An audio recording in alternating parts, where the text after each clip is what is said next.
Hello, hello, hello. Kumari masaya. Kamusta kayo?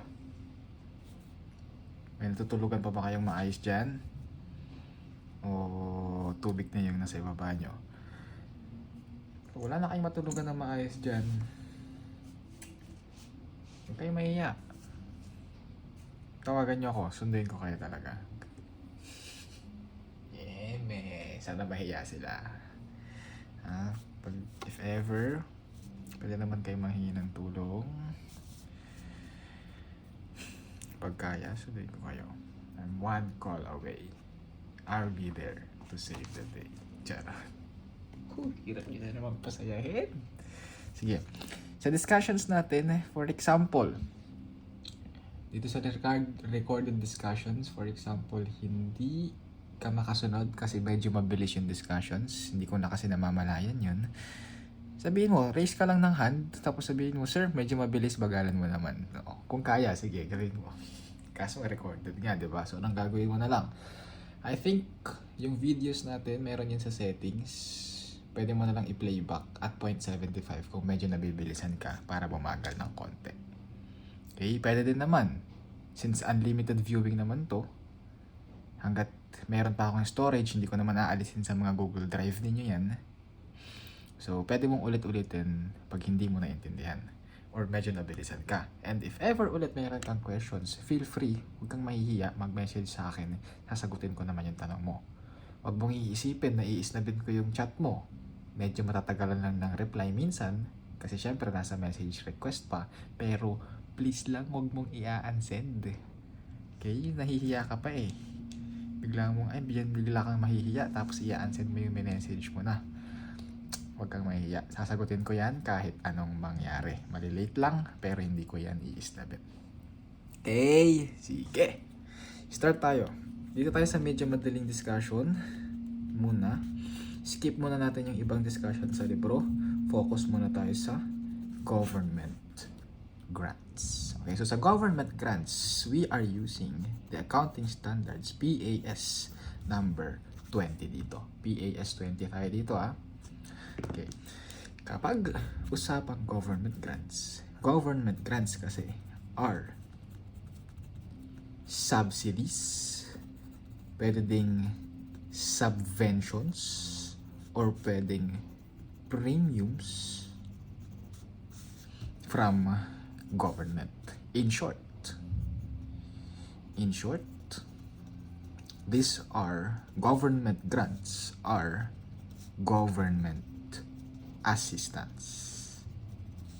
Okay, assistance yan galing sa government. Pero syempre, since government assistance from government na to, meron yang mga kapalit. Kaya, papasok tayo sa recognition principles natin. We will recognize government grants. Si government grant, asset yan, okay? We will recognize government grants if there is a reasonable assurance that, okay, we will recognize government grants if there is a reasonable assurance that, una, the actual condition will be complied. And the grant will be received. I-recognize natin yung government grant na yan kapag na-meet tong conditions na to. If the actual condition will be complied and the grant will be received. So, ano ba yung condition na sinasabi na yan? Obligation and contract tayo. May condition para ma-receive mo yung cash. Parang gano'n yan dito. Okay, let's give an example. Sige. Siyempre, bigyan natin example para maintindihan mo Hirap na ito.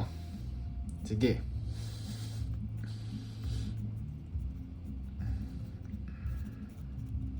Huwag yung tatawanan to Kaya ako napapabuntong hinga Makatawanan niya Sige. Let's say for example, syempre tayo, Philippines, si Philippine government. Si Philippine government nag-create ng ano, let's say for example, si Philippine government nag-create ng building. Yan. Nag-create siya ng building. Siyempre yung building nakatayo sa lupa. Merong lupa, tapos merong building. Okay, ngayon na muna. Huwag yung tatawa na yung drawing ko, mga basher kayo. Sa gilid, meron din bintana yan. Tama. Ano ba? Pangit yata. O, yung building meron dito. Sir, bakit mayroong bilog dyan sa taas? Ano yan? Helipad yan. Helipad. Gusto ko yung building may helipad eh. Okay. Siyempre, yung lupa. Pangit naman kung lupa lang. Lagyan natin. Mayroong konting damo dyan. Yan. Okay na siguro yan. Ganda na siguro yan. Okay. Ulitin natin ha. Si Philippine government. Benta mo ba yan? O ano? Si Philippine government nag-create specifically ng building. Okay? Itong building and yung lupa, i-donate niya yan. Do-donate niya yan kay Mr. P. Okay? Si Mr. P ngayon, sabi ni Philippine government, Mr. P, bibigay ko sa iyo tong building and lupa na ginawa ko kapalit na sa isang condition. Ano yung condition na yan daw? Sabi daw, yung building daw gagamitin mo as an orphanage.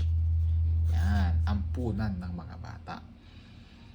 So ano yung grant na marireceive mo? The grant will be received, yung building and yung lupa. Ano yung condition? Yung orphanage. Kapag there is a reasonable assurance na marireceive mo talaga tong building and yung lupa na yan, and sure ka na magagawa mo tong condition na gawing orphanage yan, you will recognize the building and the land as a government grant. So yan. Ito yung assistance. Government assistance natin. Pero usually, at the form of cash naman kasi si government assistance. But for this illustrative example natin, gamitin natin si building and si lupa. Nice. Okay. Tatawa ako sa building ko. Tasudan mo. Sige. Requirements tayo muna. Okay. Requirements para matreat yung isang cash o yung isang assistance ni government as a government grant. Okay, number 1 requirement. There is an economic benefit from the government. Ano yung economic benefit? Yung building. Meron yan.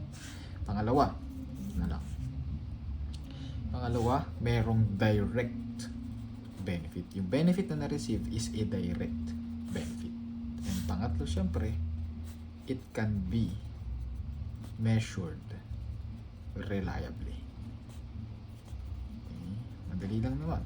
Can be measured reliably, madali lang naman yan. Tama. There is an economic benefit. Basta meron ka namang na-receive, meron ka natanggap, merong economic benefit yan. Direct benefit. Ano ngayon yung direct benefit, sir? Ibig sabihin yung direct benefit. Sige, let's continue our illustration. Okay? Let's say for example, itong building and yung land na binigay ni Philippines, ay dinonate ni Philippines kay Mr. P, nasa liblib na lugar. Marapang kalsada dyan. So, anong ginawa? Si Mr. or si Philippine government nagpatayo ng kalsada. Okay? Nagtayo ng kalsada dyan. Nagtayo ng kalsada? Si Philippine government. Para daw, bakit sila nagpatayo ng kalsada? Para yung orphanage magkaroon daw ng access sa paano ba to? Magkaroon ng access sa munisipyo. Yan. Ano ba yung tsura ng munisipyo? Ito yata yung tsura ng munisipyo. Yan ba? Yan. For example, munisipyo yan. Pagpasensya mo na. Siyempre, right munisipyo, may bintana. Tapos, mayroong pintuan. Yung pintuan niya, double door. Tapos, lagyan na natin na konti. yan, sir. Hagdanan yan, hagdanan. Kanyan dila, hagdanan yan. Okay. Sige. So, ulitin natin si Mr. P or si Philippine government para magkaroon ng access yung orphanage sa munisipyo nagpatayo ng kalsada. Meron bang na-receive na economic benefit si Mr. P? Yes, yung kalsada. It can be measured reliably ba? Yes, yung cost ng kalsada. Ang tanong, direct benefit pa? Hindi. Bakit? Yung kalsada kasi hindi naman binigay directly kay Mr. P. Bakit? Kasi meron ding mga tao dyan, no? Meron ding mga bahay dyan. Yung mga bahay na yan, nagkaroon ng benefit din dun sa kalsada. So, ito yung mga indirect benefit. Diba? So, ibig sabihin, etong kalsada na to, na na-receive na benefit ni Mr. P, is an indirect benefit. Hindi yan specifically binigay kay Mr. P. Binigay yan for the whole community. So, indirect benefit yan. Una pa, pwede pa. Merong protection, merong mga pinagpatayo ng or napatayo ng police station. Yung police station, merong protection. Yung protection na nare-receive mo, hindi lang kay Mr. P yun. For the whole country. Nakuha mo yun? So, kailangan direct benefit. From this illustration, yung building tapos yung lupa, kanino ba? Kay Mr. B. Direct benefit yun kay Mr. B. So, yan yung requirements natin. Okay? Sana na-gets mo. Kasi nag-effort ako dyan sa illustration ko. Alisin na natin. Natatawa na ako sa illustration. Yan. Si government grants. Dalawa yung types ni government grants. It can be a government grant related to assets and those government grants that are related to income. Okay? Ano yung government grants related to asset? Si government grants that are related to asset, meron yang condition. Meron yang condition, it's either to acquire or to construct an asset. So kapalit nung na-receive na government grant, si Mr. P daw, it's either mag-a-acquire or magko-construct ng asset natin, ng isang asset. That's a government grant related to asset. Yung related to income, ito, residual definition tayo dito. Pag ng residual definition, sir, kapag hindi, yung condition is hindi mag-acquire or mag-construct ng asset, related to income tayo dito. For example, number one example natin dyan, merong calamity loss. Paano calamity loss? For example, typhoon, binaha si Mr. P. In lieu dun sa cost or losses ni Mr. P, nagbigay ng 100,000 na cash assistance si government kay Mr. P. Itong 100,000 na cash assistance, ano yung condition dun sa calamity losses? Hindi naman to construct an asset. So ito is an government grant related to income. Nakuha mo yun? Sana nakuha mo yun. So yan yung government grants, ha. Ngayon si government grants, pasok tayo. Accounting naman tayo. Accounting for government grant. Umpisahan natin those government grants that are related to assets. Government grants that are related to assets are initially measured or recorded or initially record government grant. So, si government grant daw, initially record mo siya as a liability.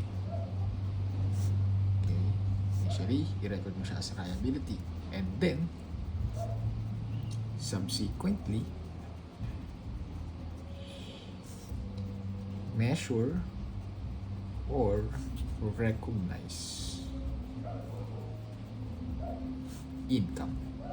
You subsequently recognize income as expenses are incurred.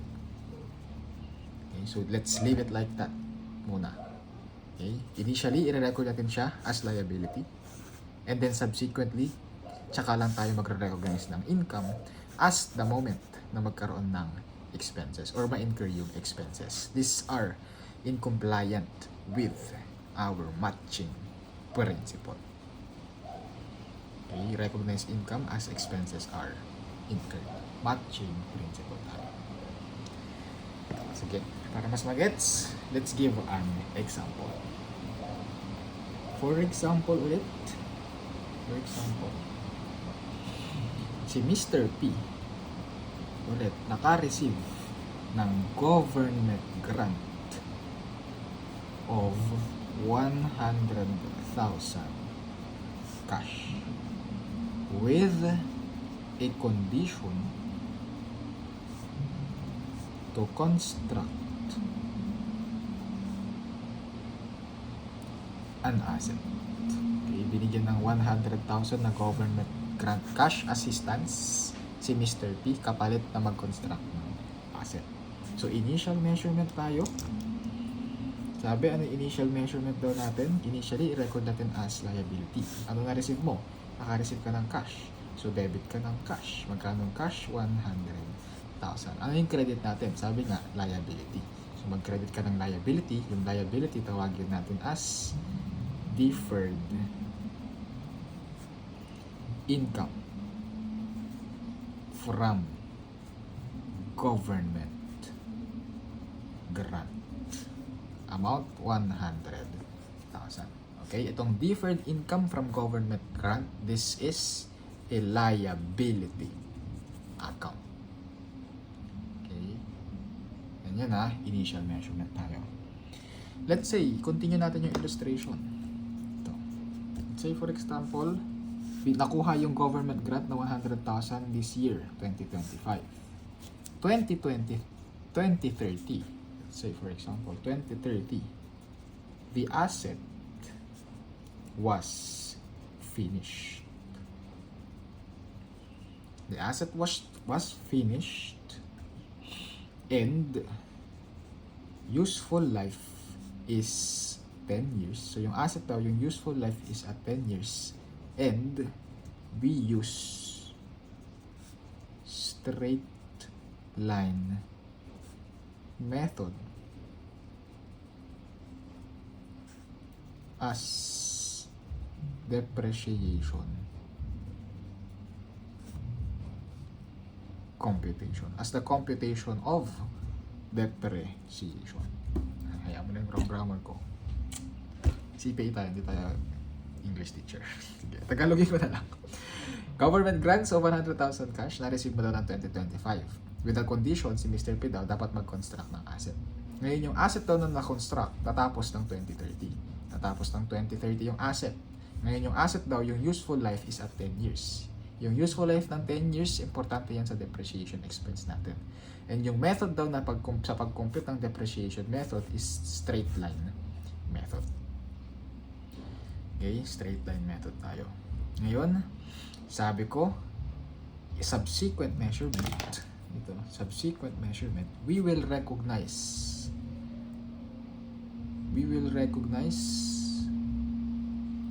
income as expenses are incurred. So, kailan ka mag-recognize ng income from government grant? Mag-i-start ka 2030 na. Nung magre-recognize ka na ng depreciation expense. Paano mo i-recognize yung depreciation expense? Straight line daw tayo. Magkano yon? Ilan yon? 10 years. So, ibig sabihin, yung 100,000 na cash, divide mo ng 10 years. This is equal to 10,000 income. So, entry mo dyan, debit ka, income from government grant of 10,000, then credit ka ng income or deferred income from baliktad na. Subsequent measurement natin, subsequent measurement natin, baliktad lang, sorry. Subsequent measurement, debit ka ng deferred, haba kasi na ito, deferred income from government grant of 10,000. Liability, i-recognize mo na yung liability. Tama? Tapos tsaka ka magre-recognize ng income from government grant of 10,000. Ito yung debit, ito yung credit. Paano mo na-solve ulit yung 10,000? Yun yung 100,000 na deferred income, tapos i-divide mo ng 10 years. Sir, bakit ko siya i-divide ng 10 years? Kasi ganyan yung computation mo din ng expenses ng asset na kinonstruct natin. Okay? So sabi ko nga, matching principle. Kung paano mo i-recognize yung expenses ng condition, ganun mo din i-recognize yung government grant as your income. Okay? Sige. Next tayo, government grants that are related to income.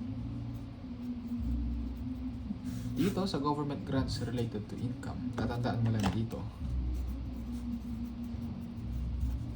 recognize government grant received as income. You will recognize the government grant received as income outright tayo dito. Okay? From the moment na na-receive mo outright, i-recognize mo na siya as income.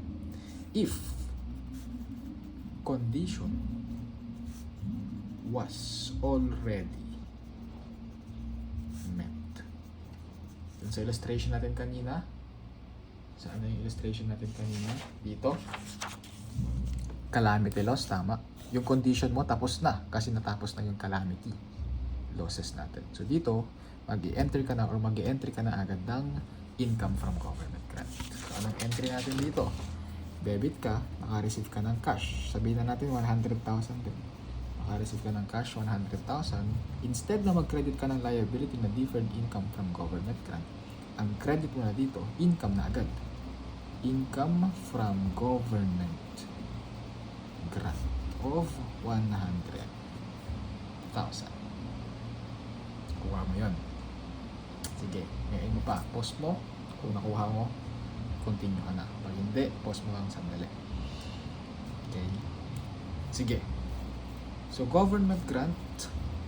Move on tayo. Presentation. Paano mo ba pinipresent yung government grant? Actually, dito, dalawa yung method natin at the option of the company. Option ni Mr. P. Okay, depende sa gusto niya. Depende sa trip niya.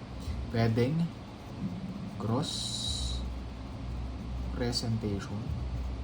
Pwedeng net presentation. Pwedeng gross, pwedeng net presentation. Dito,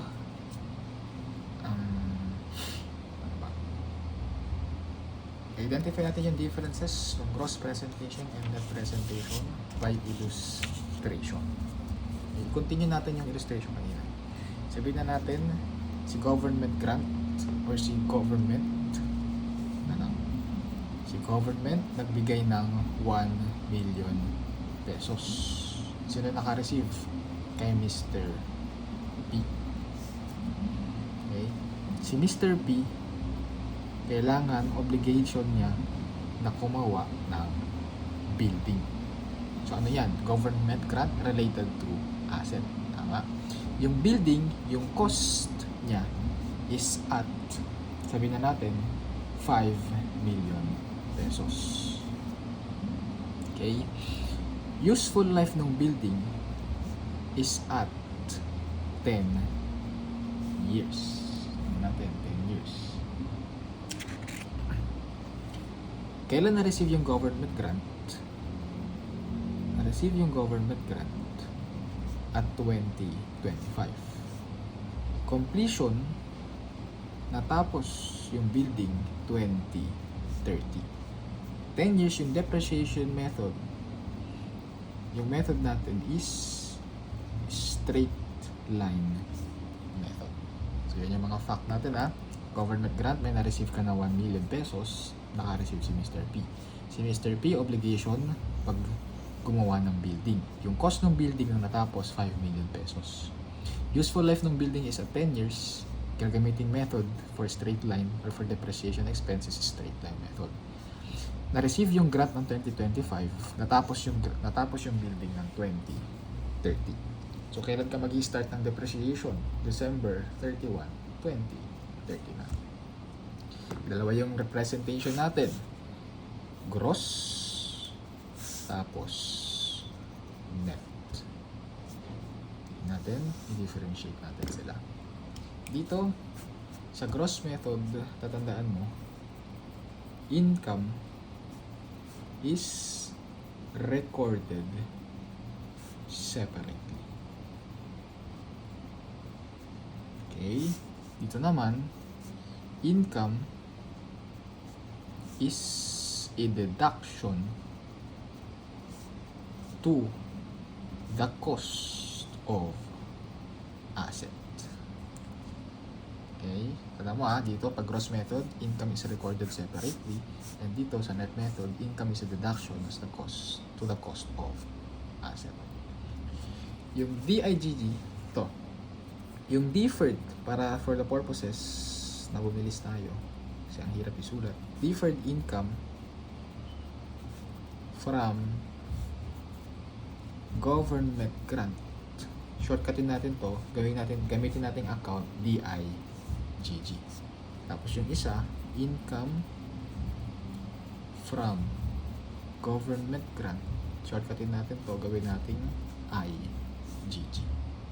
Okay? Sige, entry natin Initial measurement, 2025. The date of 2025, naka-receive tayo ng debit cash, 1 million pesos.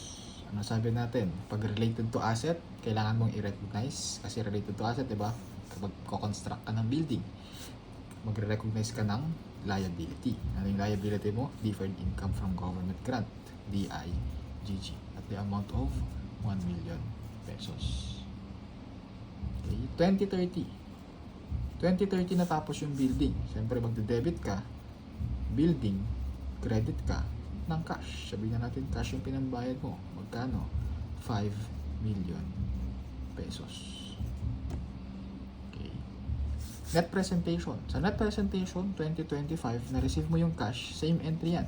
Debit ka ng cash, credit ka ng DIGG of 1 million pesos. 2030, tapos yung building, paresta ng entry yan, debit ka ng building, credit ka ng cash of 5 million pesos. Okay, so ganyan yan. Ngayon, December 31, 2030, magre-recognize ka na ng depreciation expense ng building. Paano mo isosolve yung depreciation expense ng building? Sabi, useful life 10 years. 5 million yung cost, i-divide mo ng 10 years, ganyan yung straight line method. Yung depreciation expense, i-discuss natin yan, separate topic sa PBE. Pero kapag straight line method, ganito yan sinasolve. 5 million pesos yung cost, divide mo sa useful life na 10 years. This is 500,000. So yearly, magre-recognize ka ng depreciation expense na 500,000. Okay? Yearly yan. Ganyan sa straight line method. So kung i-entryhan mo yan, paano ka ulit mag-entry ng depreciation expense? Debit ka ng depreciation expense. Credit ka ng accumulated depreciation. At the amount of 500,000. Ganyan yan. Recognize ka ng depreciation expense starting December 31, 2030. Sabi, yung government grant, mag-recognize ka ng income the moment na ma-recognize mo yung expense. Nag-recognize ka na ng expense, so mag-recognize ka na ng income. Yung income daw, matching principle, kung paano mo ni-recognize yung expense, ganun mo i-recognize yung income. So yung income mo na government grant, which is 1 million pesos, para mag-recognize, para mag-apples to apples dun sa expenses, i-divide mo din yan ng 10 years. Magkano yan? 100,000.